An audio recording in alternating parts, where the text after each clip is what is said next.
C'est ici, dans ces caves aménagées il y a à peine 1 an et demi, que les dégâts sont les plus perceptibles.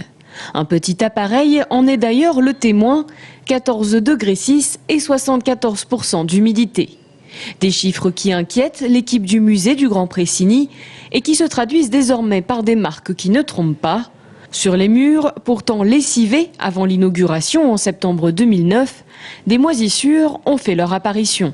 Là, depuis plusieurs mois, on a de nouveau l'installation de tous ces parasites qui se manifestent par un verdissement du calcaire, aussi bien du calcaire de la roche-mère dans laquelle a été creusée une partie de la cave, que de l'humidité qui forme des auréoles en pourtour du béton.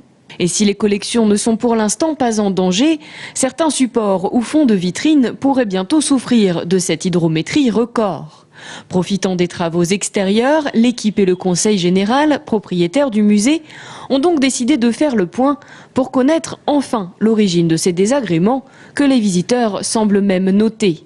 Magnifique musée, dommage pour la climatisation, du froid au chaud avec fuite d'eau.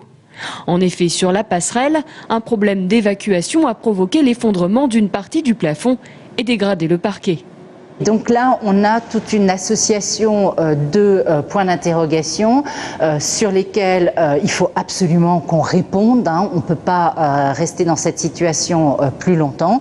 C'est pourquoi on a fait appel à un expert et le souci majeur, c'est de savoir qui va payer. Car ces problèmes ne semblent pas être liés à l'exploitation du musée. Il faudra donc parvenir à définir qui, du concepteur, de l'installateur ou du fabricant des climatiseurs, est responsable pour que dans le livre d'or, les visiteurs n'aient plus que des compliments à coucher sur le papier.